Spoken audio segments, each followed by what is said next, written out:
of the best things that you can do to help yourself feel better is to help someone else. We either surround ourselves with people who we want to learn from, and that's an art and a skill to learn, and also how to be just a normal part of the room, or how to be at the top of the room, and how to be totally of service. I was recently informed that 96% of all people watching, that means you, are not actual subscribers to the channel. So take a second and hit subscribe.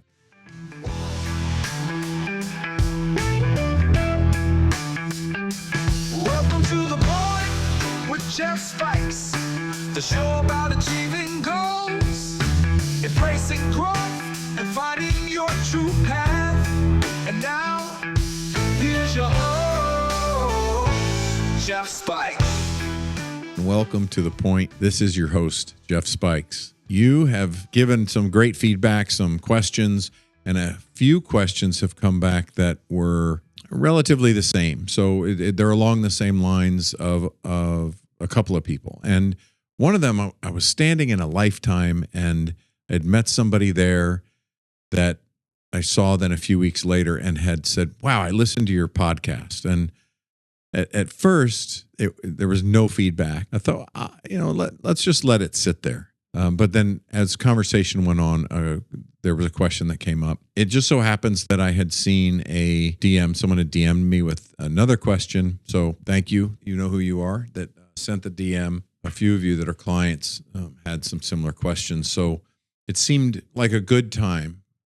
Like you had asked and had enough questions that it was time to do a cleanup a little bit and talk about some things. So the first was about the understanding of what's in it for me. And the question was, isn't it just semantics? And there's 3 or 4 conversations that you've been feeding back to me about the comment made about what's in it for me. And I can see how that would be confusing and that you'd think it was just semantics. But so let's dig into that just for a second. The second one is more about all 34 strengths and how can they really be strengths, and the fact that there's an order of 34 of them. And that was just recently, and a handful of people, we actually sat down and had a meeting about it. There was a little bit of an argument. It wasn't a heated argument, but isn't there an order to things, and isn't the bottom of your strengths really your weaknesses? And so we're going to talk about that too. So those are the few things. And all of this is really in perfect timing. I find the universe works in your favor. And this is a great example of the universe working in your favor.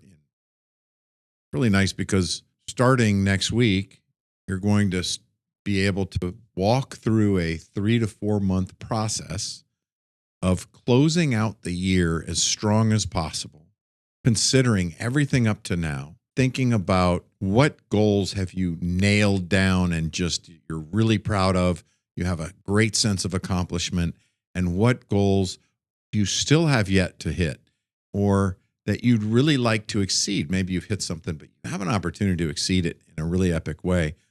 And then what are the things that you could get ahead of for next year?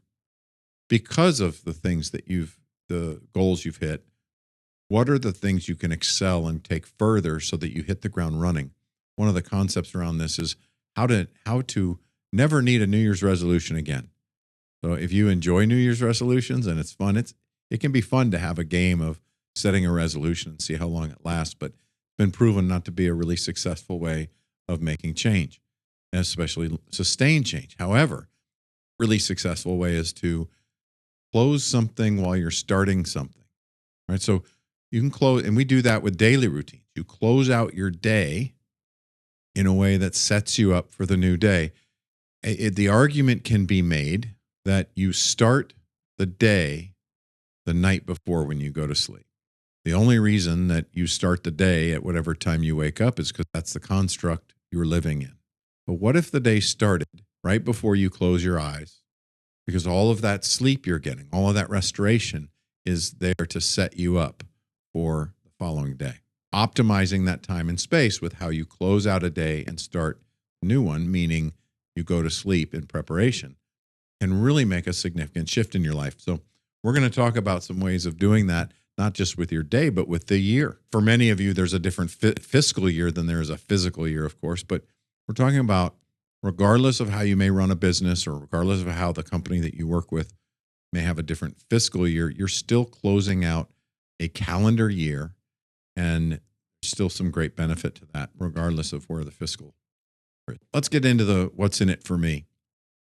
The real reason that what's in it for me is it presupposes that the concern is yourself, which the concern always needs to be yourself. You need to be most worried about you. You need to be the best version of you and all these things. But when you're considering the idea of what's in it for me, you're typically talking about a concept of trying to understand so that the people you're working with, you're thinking, what's in it for me? You're really thinking about it, what's in it for you? What's in it for them? But when we use the word what's in it for me as a concept, or as the acronym, the WIFM, the language is still me. The language is still self, and it plays a game or a trickery. Now, if you've programmed that to really mean something different, that's certainly a possibility. And I know that that's something that has been done. However, I've experienced, and you will experience, should you experiment with this, that framing it a different way really becomes helpful. And making sure that you're framing it in a way, if you're wanting to think of a client experience, or you're wanting to think about your family's experience, if you're wanting to think about your children's experience, or your spouse's or your partner's experience, or even just a friend's experience with you, you want to be of service because you were taught that putting others first is one of the best ways of living. And it's true. When you feel bound up in your own problems and your own thoughts, one of the best things that you can do to help yourself feel better is to help someone else. Be there available to someone else. So much gratitude and so many things come into preparation. We either surround ourselves in that time with people who we want to learn from, and that's an art and a skill to learn, is how to be the smallest person in the room, if you want to use that framework, and also how to be part of just a normal part of the room, the people you're surrounding yourself with, or how to be at the top of the room and how to be totally of service to those that are in the room. And that can happen professionally, that can happen socially. What do I prefer instead? So let's get into that. I don't think it's just about semantics. The best use for you is to think of it, and I want to remember now what Joe Polish's book is. Gosh, it's on the top of my head. I'm going to look this up really fast. I'm going to laugh. You're going to laugh with me when you realize what the name of the book is, because it's what's in it for them. So his book is written what's in it for them, and that's the whole concept. So he's already taken it to a place of doing something different. We talk about client centricity, and we talk about always considering your audience, and you think through how you communicate if you want to be effective. If you're communicating to get your message across so that you have communicated and you feel better, then you don't have to worry as much about how you might want to talk to people.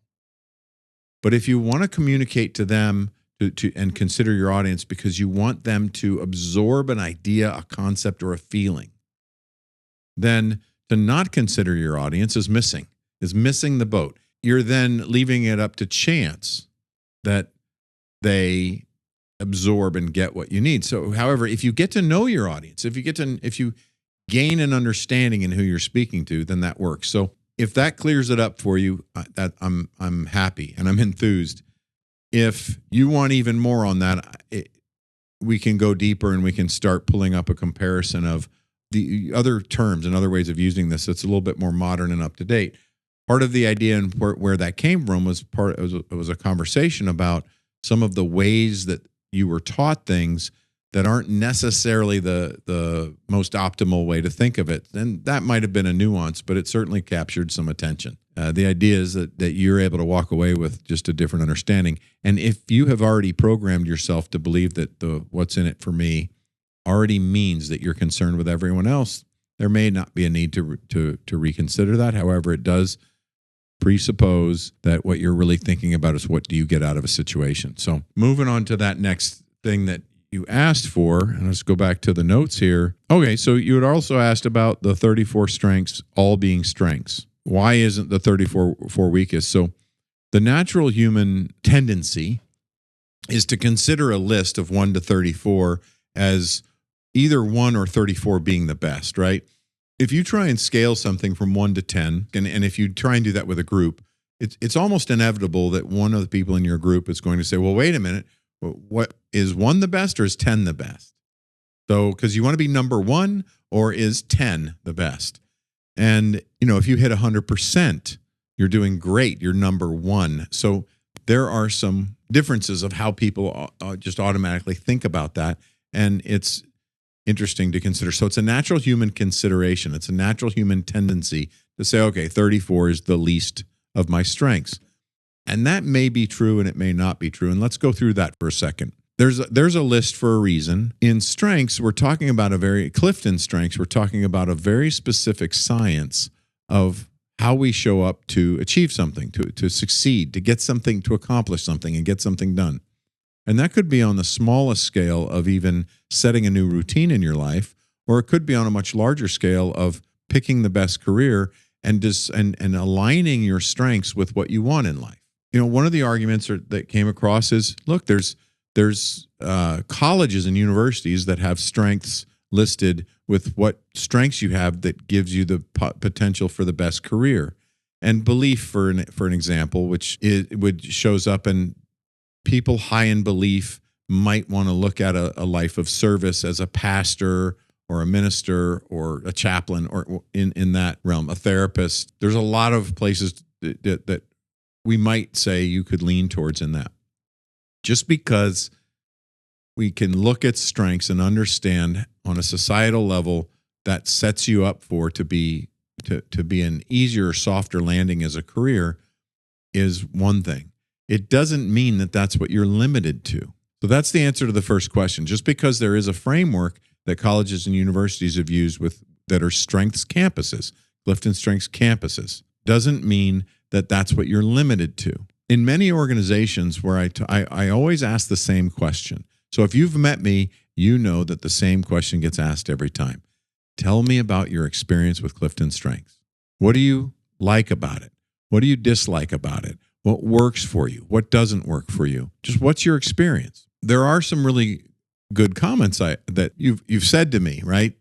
Standing in one environment where there were a handful of people, most of the comments were that you really liked it. And matter of fact, it was a medical conference for supply chain, and a lot of people from Stryker were there. I think that there was a Stryker party, like a mixer going on.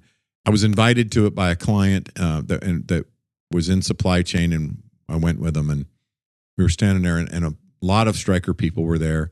And I just asked that question, and most of the feedback that came in that was being shared at the time, man, it really does help us understand each other better. We really understand better what we can be counted on for, and also what we can count on others for. We also understand how not to rub someone the wrong way. We've learned just based on how they think that it's not personal if they don't necessarily look up and say hello every morning because they happen to be someone that's more disciplined and focused in a way. So we learn and gain understanding each other. All of those are fabulous things to use because it does help us then learn how each other shows up to succeed. And then we allow space. You can, with that information, you can then allow space. And speaking of getting to know your audience, you can also then know who you're working with and speaking to and listening to. And in that comes a greater understanding of them and how you can communicate better to have a positive relationship. So all that's wonderful. The other piece of feedback that comes in, usually when there's a group of you sitting there talking, and you can always see that there's a couple holding back. There's one or two people that might be holding back.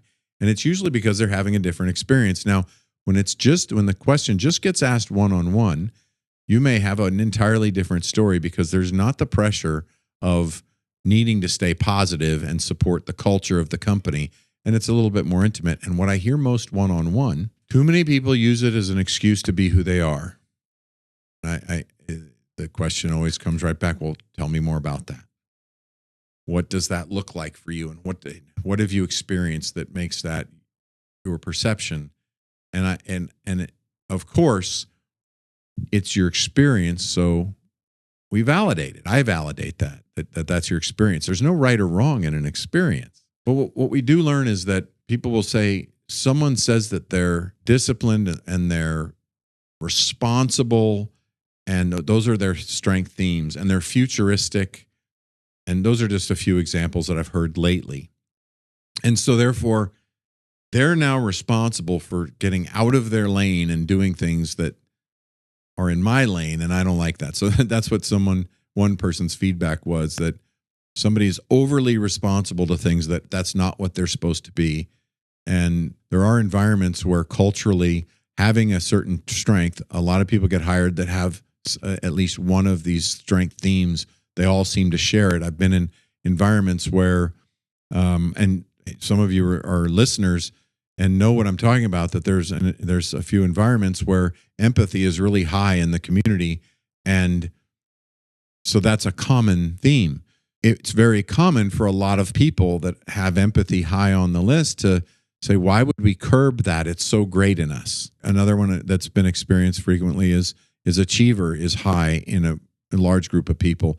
There was an executive committee I met with that all of them had achiever in their top 5. And a few of them had it in their top 1. They had very different other strengths. There wasn't the same value of being happy because they just need to get it done. And if people can't deal with it, that's okay, because they were most valuing getting it done. But the engagement, the discussion that was happening in the room was, how do we help the next level of directors and then managers and then staff become more engaged and happier at work when they're not? The reports were coming back in pretty clearly that they weren't. It was challenging at first for that executive team to come off of the idea that why would we ever hold back this strength of ours? So here's one of the thoughts on it. If you've heard my story, you understand that I tried to lead my life with my bottom 2 strengths, and which was discipline and focus. And that's 33 and 34 for me. And I was trying to run my life prior to having taken the assessment and getting the results, and even prior to having all 34. Even when I realized they weren't in the top 5, I started to lean into my top 5, hoping that discipline and focus were 6 and 7. They must be close behind the top 5, and they weren't. They were 33 and 34. But I had tried to run my life. So if you've heard that story, great. If not, you can go back and look for it, or DM me and I'll send it to you. The idea was that I was just miserable. I was very good at it. I was just miserable, and it took a long time and a lot of effort. And I had a bandwidth. I had a certain amount of time that I could be super disciplined, and I was doing it by speaking to myself like a drill instructor, which wasn't very nice, but it worked. It was a strategy that worked. Well, strategy's in my top 5, and belief is in my top 5. So when I believed that was true, you look at my strengths now, and it's like, okay, you couldn't tell me I was wrong, and I had a system working that gave me what I needed. It just wasn't the most effective. So it's not that it wasn't a strength. It's just trying to live my life with that strength as a primary way of being was difficult and uncomfortable. When I shifted to using my top 5 strengths to get done these things that would then demonstrate discipline in my life, right? Because the strength theme doesn't always perfectly match the definition of the name in the dictionary. And so to be perceived as discipline and also be happy, I filtered my way of doing that through my top strengths and started developing strategies that tapped into why I wanted to do these behaviors, that should I do these behaviors consistently, gave the perception that I was disciplined, and I was disciplined. So people said, dude, you're one of the most disciplined people I know. When you decide to do something, you just do it. And you're able to stick to things for 30 days, 60 days, 90 days. These 30-day crunches and these 75 hard, or all these things weren't that challenging, but I wasn't very happy doing them. So you can access and you can try and fix these strengths. It's just not as comfortable, but they are all strengths. So the order may matter, but you get to choose. If you have all 34, you get to choose what are your primary themes and what are your secondary themes and what are your lesser themes. But either way, if you need to access them, you can access them through the filter of your greater strengths. So having responsibility as your number 1 doesn't mean, and let's say you have responsibility and empathy, that doesn't mean that you're that you have to take responsibility for anyone that you pick up on and that you have empathy for. You don't have to fix or solve the world's problems just because you have those strengths. There may be a different way that you can access through that strength of responsibility to be most effective in that responsibility, but doesn't mean you have to be that responsible person to always do it. When you lean on one of your primary strengths, use it as if it's the only tool. The framework that you can think of this to help shift it is really along the lines of understanding that the best tool you have, the one that you know how to use the best, isn't always the one to move forward with. You're not going to crochet with knitting needles. You're not going to effectively put a screw into a metal fence using a hammer.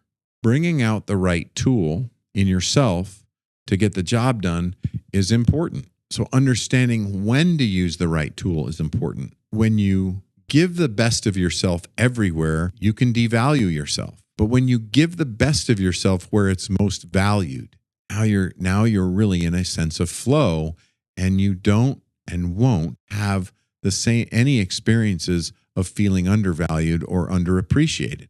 One of the ways that you can tell if somebody's overusing the best of themselves, their strengths, is when they don't ever feel appreciated by the use of it. And they wonder why people won't listen to them or why they don't get included in things. And they're coming from a deficiency mindset of not being appreciated or understood.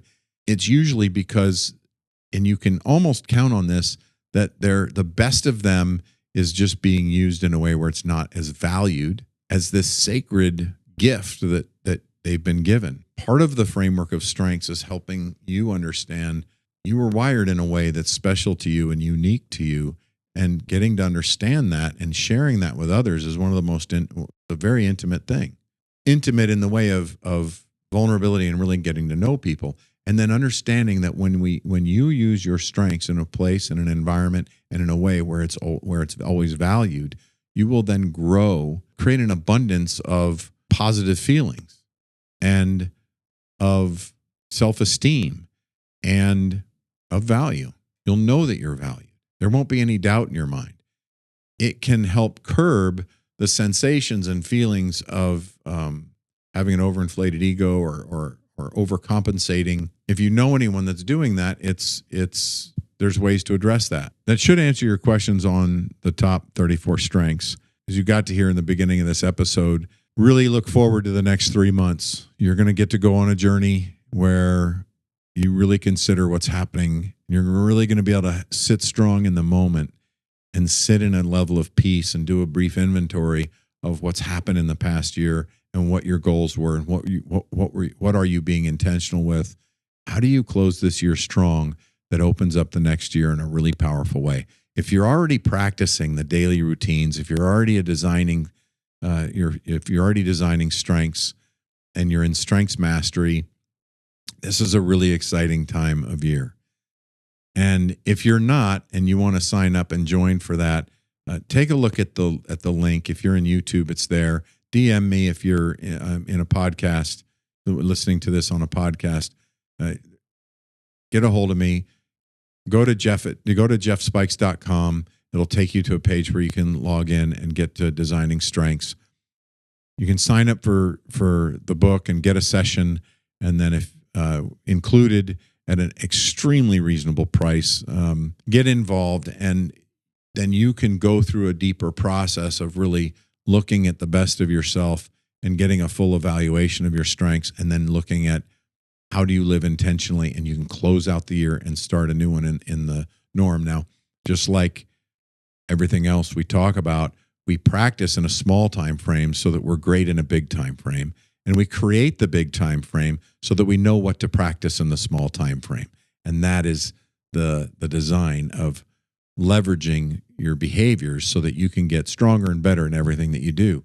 If you're doing that through filters of the best of you, you now have a path to be the best of you and really know clearly and have confidence that that is who you are and what you're being in all of your endeavors. If you haven't signed up and you're not in that process, jump in now and let's end the year strong.